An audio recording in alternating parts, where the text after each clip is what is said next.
Hello, everybody. Thank you very much for joining us for another live stream from Zoom. My name is Samuel. I'm very excited today to be joined by a special guest from out in LA, Mark Lanza. Now, Mark is an award-winning supervising sound editor. His work has spanned from movies to TV to films. He has worked with directors such as Oliver Stone, James Cameron, Bryan Singer, and Philip Noyce. Trying to make a list of its credits was a little bit difficult, but I tried to pick out a few great ones. We got Independence Day, Starship Troopers, Natural Born Killers, True Lies, Homeland, and Electric Dreams. Mark is the recipient of a BAFTA Award, a Golden Reel Award, an HBA Award, and he is currently the president of the MPSE, or the Organization of Motion Picture Sound Editors. Mark, thank you very, very much for joining us. Hey, Samuel, thanks for having me on. All right, so to anybody viewing this live stream, we invite you to please send in some questions, if you have them, into our comments section, and we're more than happy to ask Mark. But we've got some questions we're going to be asking for him here. And we're going to start with the basics. Mark, what is a sound designer? Well, depends on who you ask. See your first question, and I'm already getting vague on you. Well, one definition is someone who designs sounds that aren't found in nature, or heightening sounds that you do hear in nature, make them more exciting and help them to tell the story. But it could mean or refer to somebody who brings a project sonically from its beginning to its end, addressing conceptual themes and continuity through the project.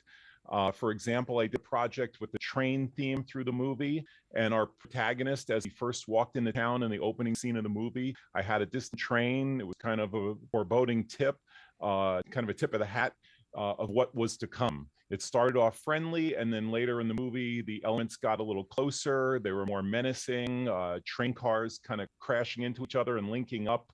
And then finally, during a big murder scene, it was loud, and you heard piercing rail screeching shrieks and metal on metal stuff, and so it kind of it was a director had this in mind and conveyed it to me in the beginning of the project. And so conceptually, things like this, bringing someone, you might hear something early in their life and it reminds them of something again later in their life, like as the movie progresses, maybe they're aging or whatever it is, or a flashback, and it kind of ties things together, so you make kind of a sonic overall plan. So that's kind of sound designer. That's one definition. Now, what your title is usually listed as supervising sound editor. What exactly does that mean? A supervising sound editor is the guy that wrangles all of the parts of sound. It starts with talking to the director and the producer, find out what their vision is, learning the intricacies of the story, reading the script or the book it was based on, and taking sound cues from that, learning how best to tell the story sonically. Because that's what we are. We're storytellers. Everybody in the industry, whether you're doing props or acting or whatever it is, you're storytelling. So the supervisor will also go out and hire the crew, the dialogue people, effects people, Foley people. As a sound supervisor, I cue the show. I spot the ADR with the producer and director. I will cue the ADR and the group ADR, and then I will go ahead and shoot the ADR and the group ADR. Make sure the entire team is on the same page and on budget. Prep it for the stage, make sure the sessions are good. I will typically listen through the sessions and make sure that all of the notes have been addressed that we've talked about in our spotting session with the director and producer.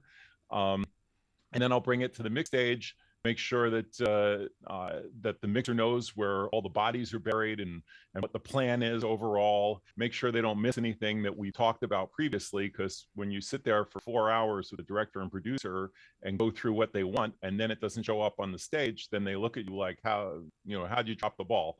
So I make sure that the mixers know where everything is so they can put it in, and the director hears it for the first time and is happy. It sounds like there's a lot of people involved in that process that you have to make sure are in the right place, doing the right thing, and making the right sounds happen.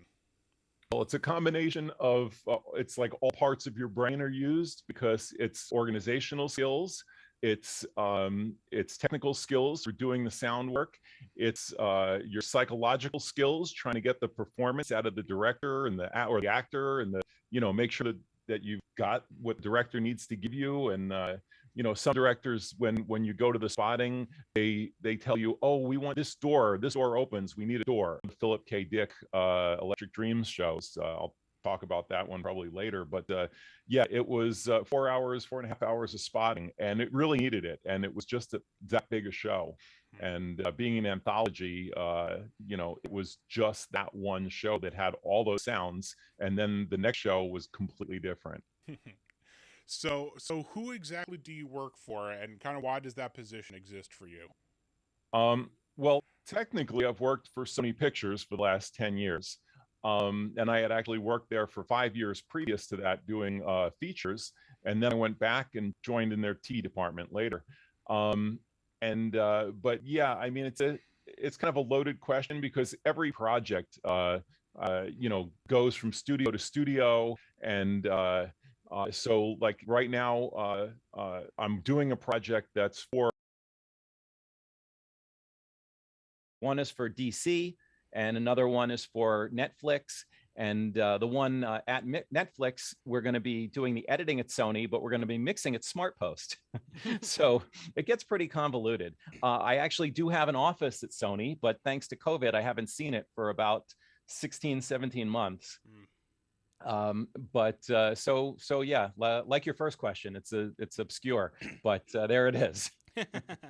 Very cool. So let's jump into talking a little bit about gear. And there's a lot of these questions that seem a bit loaded because I want to just ask, what is your recording rig? But that's far too simplistic. There's every project, every situation, really requires its own set of gear at times.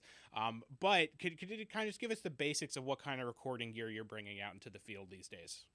Right. Well, yeah, like you said, it really does depend on what I'm going out to record.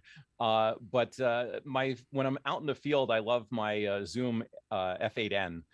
That one is my go-to in the field because I can record a bunch of channels with all kinds of different mics and different distances, maybe put some contact mics out there. I'm really digging my new floating point Zoom F6. So it saves me when recording guns and other loud things. I have the ability to use my phone as well to adjust my recording levels remotely, which when I'm doing solo recording is brilliant because I can manipulate the equipment as well as the recorder all from the same spot. I can adjust the sound levels, and it just helps speed up my process. And depending on the subject, you get limited time with the subject, or it could be very scarce, your time with the subject, or fleeting, and or it could be a dangerous thing to record. So a remote operation is definitely a big plus. To tell you the truth, though, I use my H6 recorder more than anything. It's just so handy. It's actually on my shelf right over here.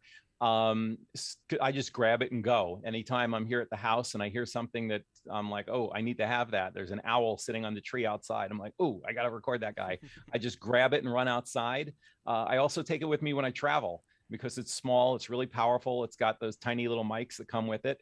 And so yeah, I'll just grab it and go. Very cool. Is there any kind of specialized gear you have for particular situations that we might find interesting? Well, I mean, lots of clips and brackets and painter's tape and duct tape and windscreens. Windscreens are important. I do a lot of recording of cars and things like that. So, there's a lot of wind noise that happens with something like that. Zip ties. I mounted a recording rig inside a professional off-road 4x4 nitro burning truck. It was crazy, and you should hear that recording. It's a lot of fun.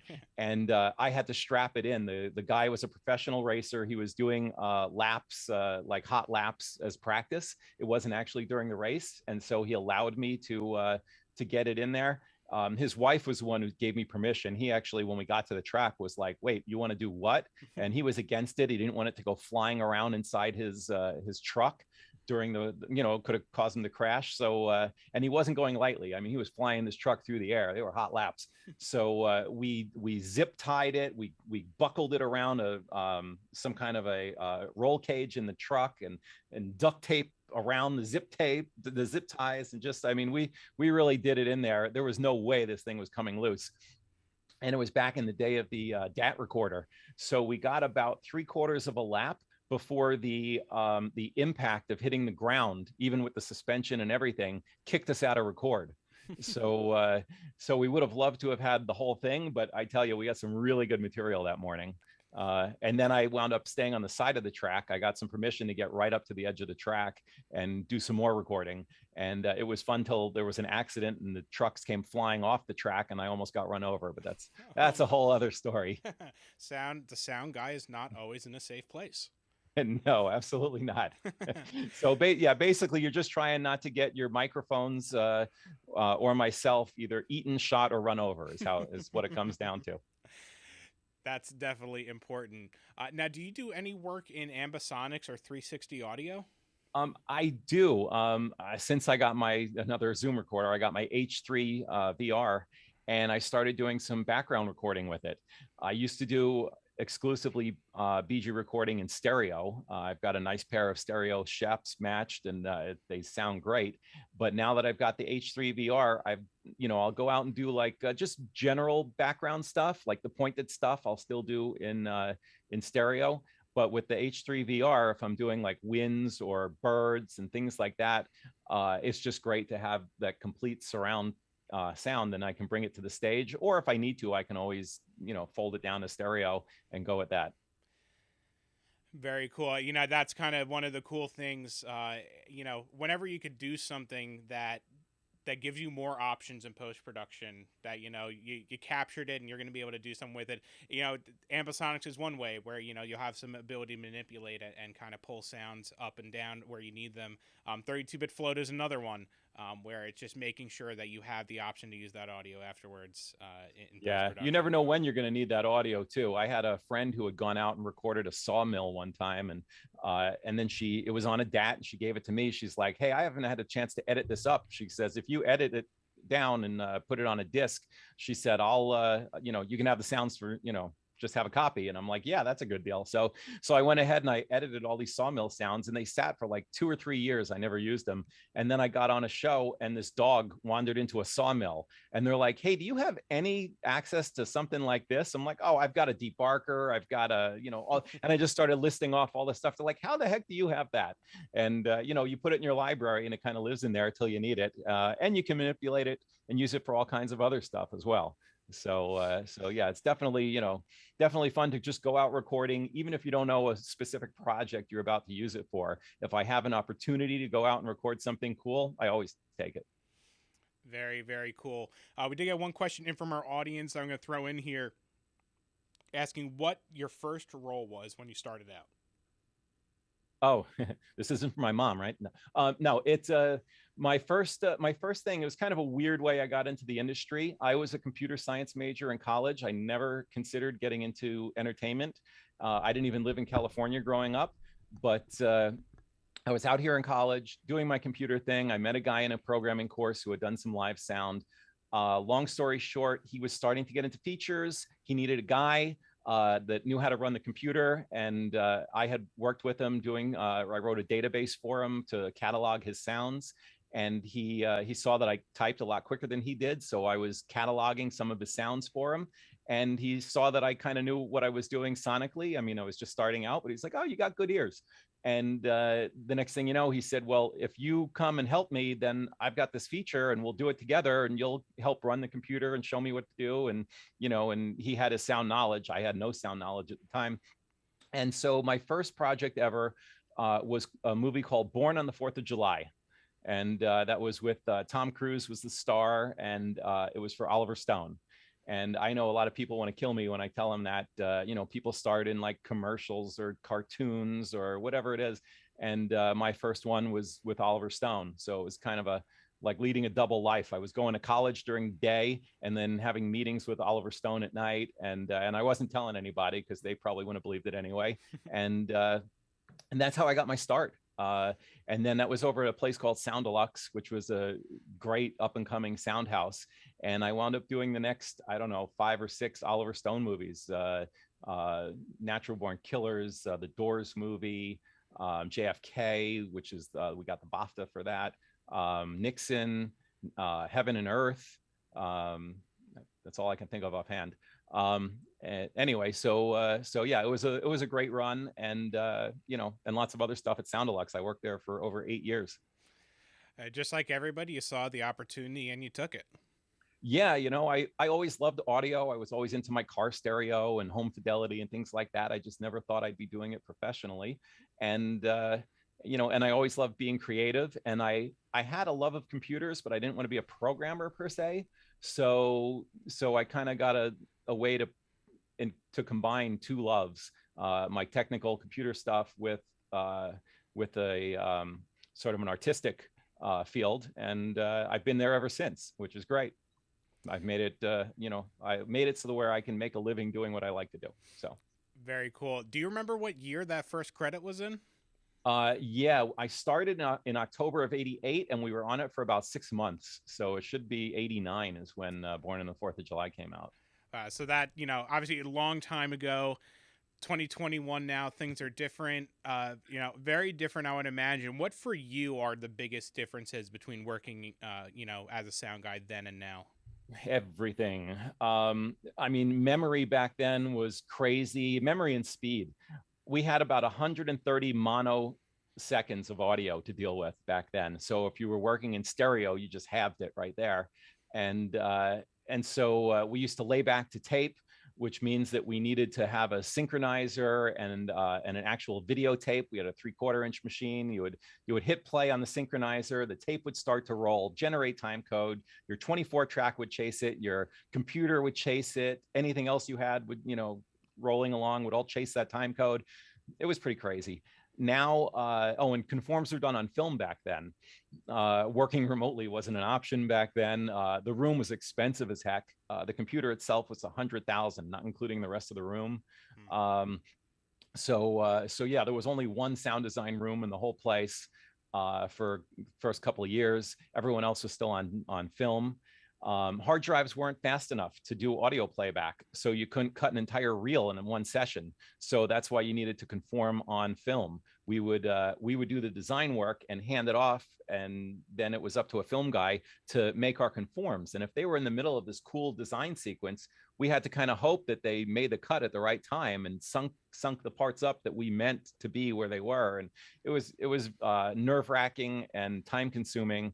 And yeah, it's all different now. Now, not only is everything disc-based, but it's the discs aren't even spinning anymore. And it's just a whole new field, a whole new world. Plus the plugins.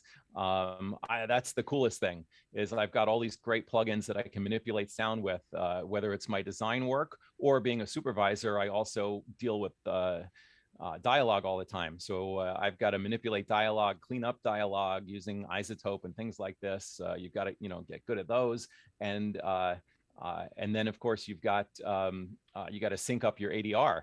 So I've got a few tools for, I sync it up as best I can, and then I let the computer run through it and see if it can tighten it up just a little further. It's funny, some problems are kind of replaced by other problems. As technology advances, sometimes I feel like one of the common themes people have is, almost like you're making it too easy.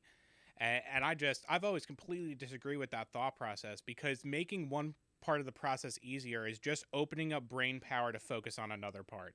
And you have no idea what other problems you're going to, present yourself by, fixing the problem at the original source. Well, now we got something else we got to do later on. Absolutely. There are certain things that being a little more automated are definitely quicker, but that just, you don't sit around and, looking at the project and saying, I'm finished. First of all, you never finish a project. You just run out of time. Movies are never like, oh, I'm done. There's always something else to be done, whether it's on set or post-production. But yeah, that's definitely, yeah, I agree with you though. There's, yeah, you never wind up kind of sitting around. You've got these new tools where you're like, oh, let me try this, let me try that. Let me, try a whole other set of plugins. And, you just keep experimenting until it either comes out the way you want, or you just kind of run out of time, or, you keep adding in new ingredients. And it's so easy now to get sounds from the library. Back in the day, they had to make actual copies on film of the sound effects to use. So you didn't really audition a lot of effects. Now I can go through my library and audition this, that, the other, and go, oh, that's the one I want, or layer it up, because you couldn't hear layers back in the day. Now I can layer up a zillion tracks and figure out what it is, and then start parsing through the ones I don't like anymore until I get it right for the mixer, and then ship that out. So yeah, it's definitely a new workflow. Fades are not, they're not hard fades anymore. Back in the day, you used to scrape off the emulsion with a razor blade, and when you made the fade, that was the fade. Not anymore. It's all non-destructive, which is a great way to do things. Absolutely. So great transition. Actually, somebody sent in this question, which I think is great. How do you catalog and search your library?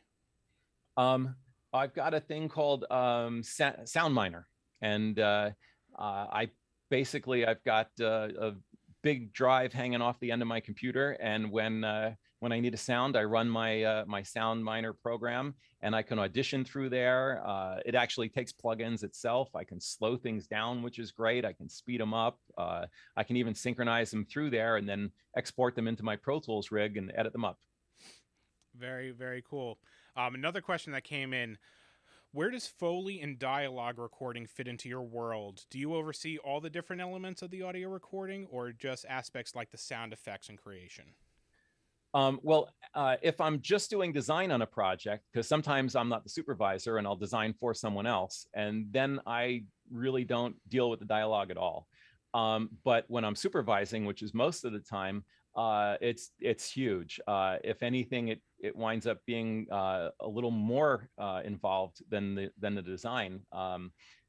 Depends on the project, of course, but you always want to hear the dialogue. That's telling the story to, at the core level. The effects can help and set the mood and set the location and things like that. But if you need to rely per se on your sound effects, then there's a story issue. You're also trying to preserve the performance of the actor. So we don't like doing ADR whenever we don't have to. So we're always trying to clean up or find an alt take. So I will get the full assembly from the production, and I'll start going through with the notes of what they want to replace once we spot it. And then I'll see anything that I can possibly pull out of the original, like an alternate take. And on my last project, I did a thing called Hit and Run, which is coming out on Netflix. And I remember there was one line from a guy who was driving a cab, and we couldn't really understand it. And we were going to have to bring him in to do that one line for ADR. And I forget what country he was in. I think it was in Israel. And anyway, it was, so I went through the original takes, and there was a take because they kept driving up in the car, and he'd say his line, and then the actor would say his line, and then they drive, the main actor, then they drive around again, and they do it again, and they drive around. So in between each take was like 3 or 4 minutes. So this one take went on for like 35 minutes, and I listened, and he kept mispronouncing the word, and I kept listening and listening and listening, and they did it about 12 times. And finally, I found a take where he actually said the word correctly, and I put it in, and everyone rejoiced on the stage. They were like, "Yes, we don't need to bring the actor in and redo this." And so yeah, it really helps for me to have access to all the original material, so I can go through and try and find it. And it just saves so much time, because to bring in that actor would slow us down. It's expensive. You need a recordist. You need a stage in that country. You need obviously to pay the actor to come in, and then myself and like a post-production, like the associate producer or somebody, or even the director will be in the session. And now with COVID protocols, it gets all crazy. So yeah, being able to have access to that and go through it is invaluable. That would have been a lot of trouble for one line. We always do. This morning I had 3 ADR sessions, and I think each of them was for one line. Wow. Yeah. We are getting into a bunch of great questions here, so I'm going to keep going with the audience questions, if that's all right. Please go for it. Before starting a new film project, what does the pre-production process look like for you? Well, I usually am not that involved in pre-production. Sometimes if I know the recordist, the on-location recordist, they'll talk to me either before or during. I recently got, and usually it's only when there's a problem. I recently got an email from a recordist who I've worked with before, and he informed me that there's one location where they had some serious issues, and basically we're going to have to ADR the entire scene. So I'm not looking forward to that. No one's looking forward to that. But yeah, I will get even scenes where they say to me like, hey, here's what happened. I had a project where they shot a scene, they rented a helicopter, they had 2 actors in the helicopter, and they didn't give the location recordist time to put a microphone on one of the 2 actors. They're like, no, we got to go. And they sent the helicopter up. It wasn't CGI, it was a real helicopter. So one actor was right there, he had a lav attached and hidden, and the other actor was completely off mic and sounded like a helicopter. So they sent it to me and they said, well, can you fix this? And I said, absolutely not. There's no way to pull out that amount of helicopter noise. And so I said, we're going to need to ADR the entire scene.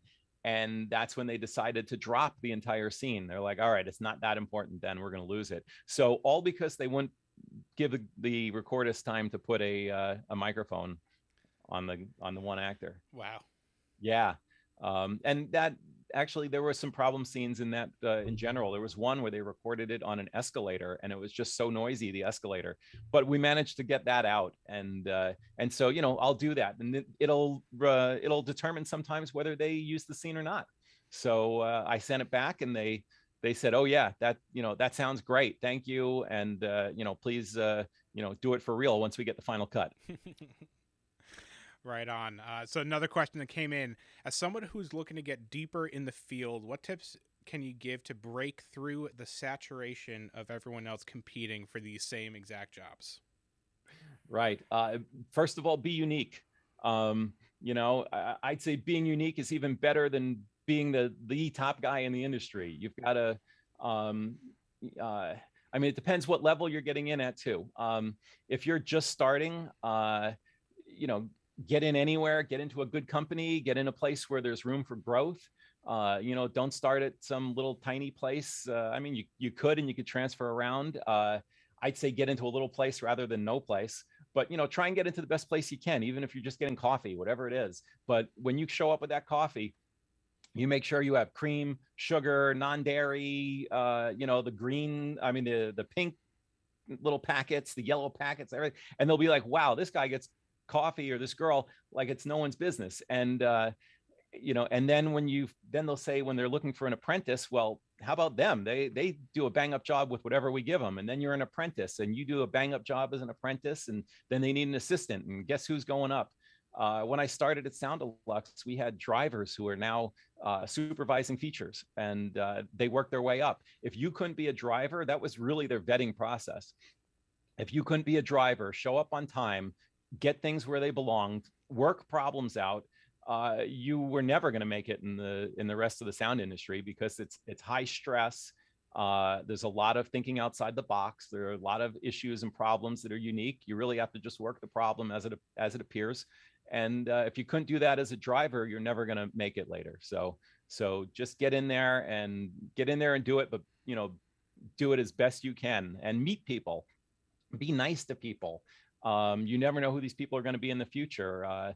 We wound up, there was a guy who was working at night when I started, and he was doing transfers, and now he's running a major sound department for one of the big studios. And, you never know. He actually was, when they found him, the owners of the company, he was selling them sheepskin seat covers for their car.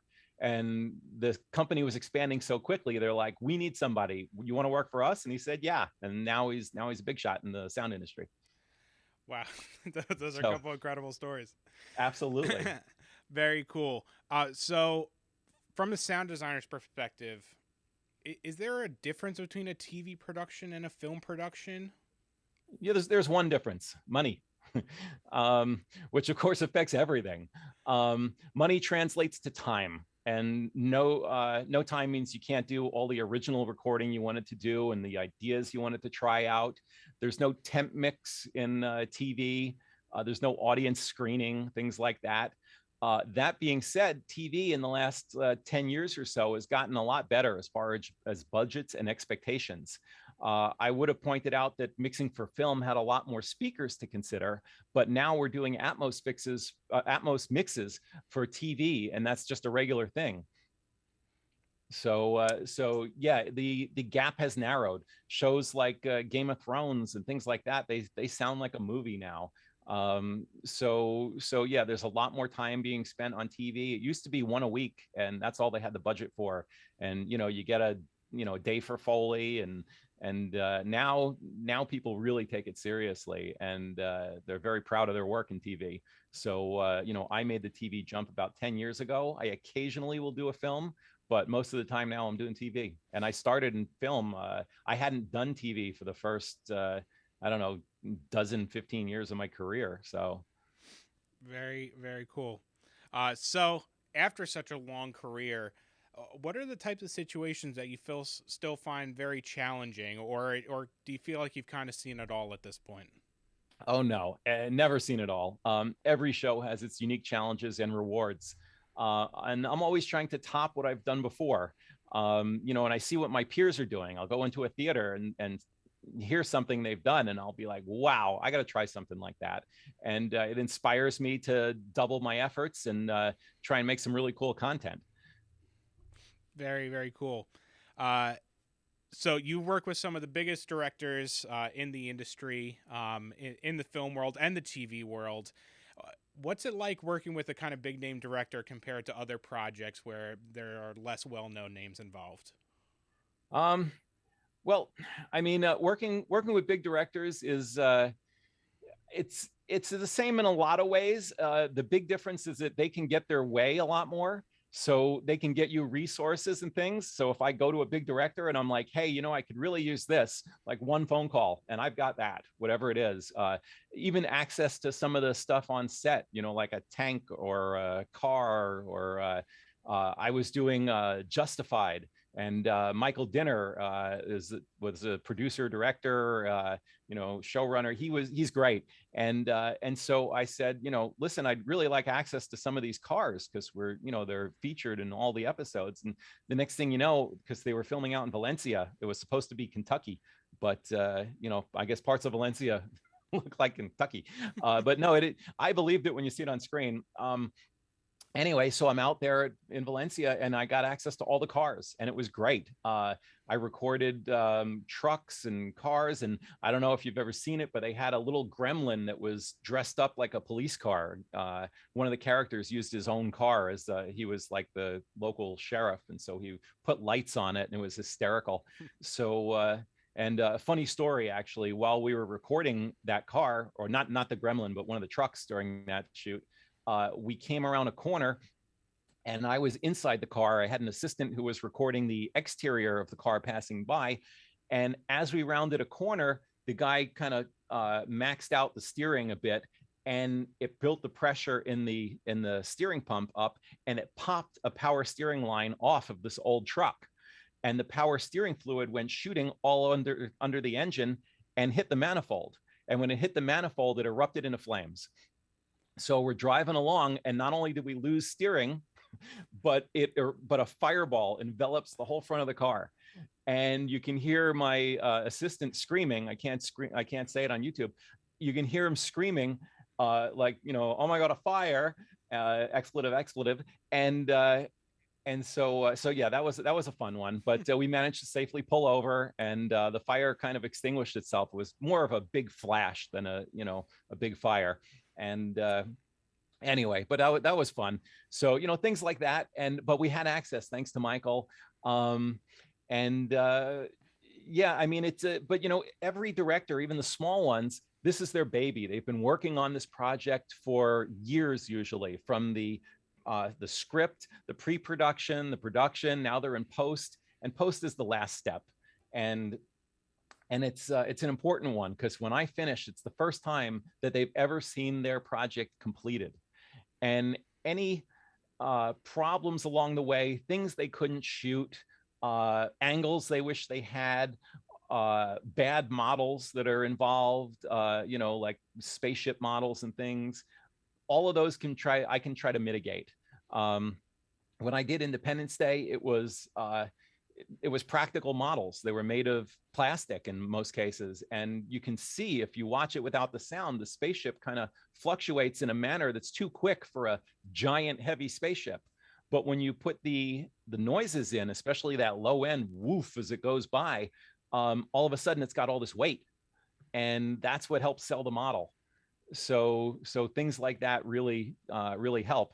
I was working on Becoming a God in Central Florida, and on the shot of there was a guy who was having kind of a mental breakdown, and he was the manager of a water park. So he's 2 o'clock in the morning. He's on top of a water park slide. He's crying, and he slides down the slide crying. And the music is this melancholy thing, and you're really, kind of in his head, and the music was helping. And then he goes underwater. And when he went underwater, I had the underwater bubbles and all that. And then he pops back up, and you've got that song. And I said to the mixer, or to the the music supervisor, sorry, I said, would you mind if I did something to the music? And he's like, sure. What do you want to do?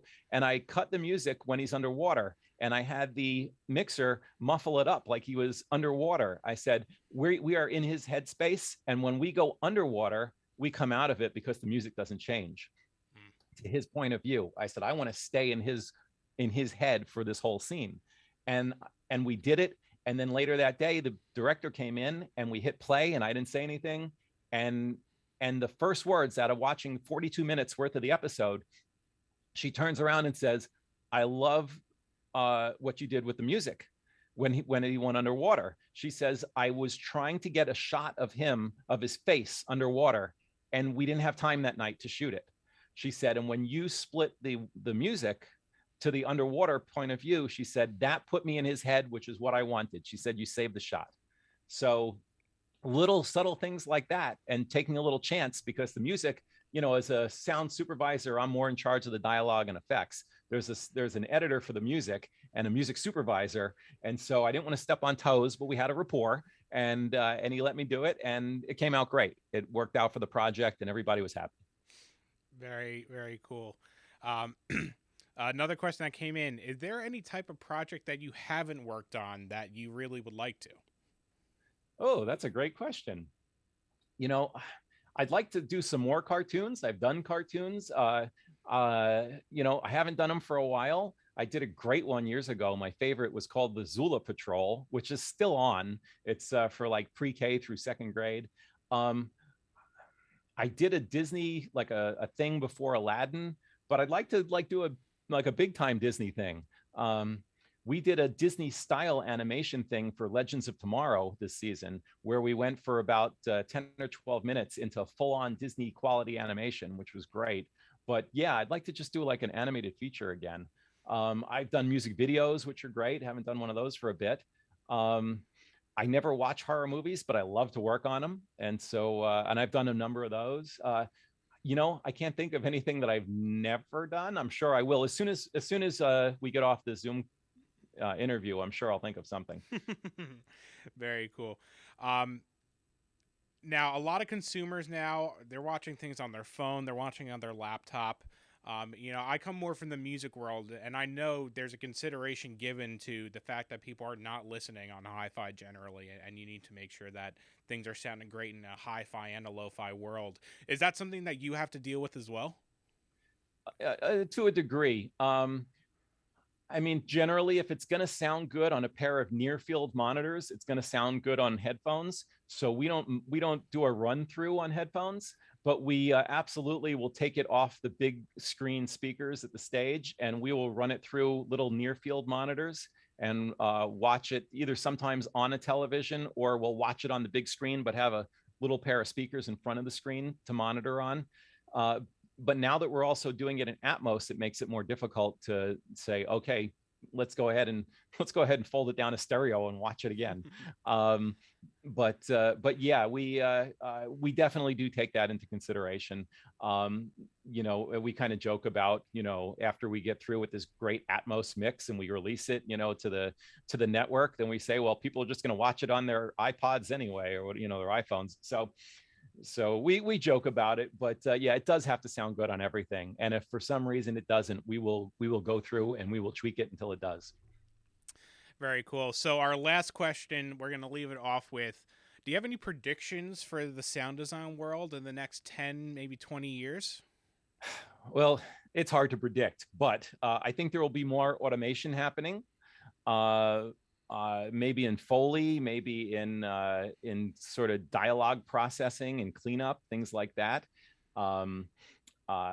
Great new plugins. I can't even imagine some of the plugins that are going to happen. I love the plugins for sound design from Krotos and Synaptic and people like that.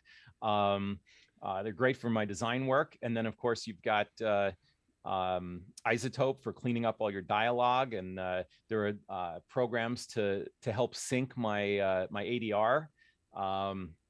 So all of that is great, and they're only going to get better.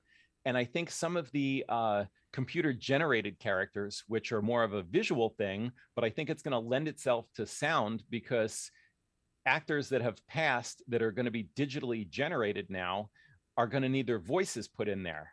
And there are some crazy new programs and new technologies coming out. There's a company called Respeecher that's doing this crazy thing, and there are a couple more out there too. And they will take like an hour or two of the recorded audio from an actor, and then they have another actor do the lines, and they can have the program replace it with the original. Like you have Tom Hanks do an hour's worth of stuff, and then I could do the Tom Hanks line and replace it with Tom Hanks' voice, and it sounds really good. It's still kind of in its infancy, and the guys at this company have actually told me that, yeah, we can't say what it's been in, but it has been in major motion pictures. And for actors that have passed away during the filming and they needed to do a few more lines, I know that I was working on a project where we had to go and hire sound-alikes for actors that had either passed during the filming or we couldn't get in to do the ADR. So, finding a sound-alike is great, but yeah, imagine now having a computer replace it with the actor's voice. So I think that's going to be a huge thing.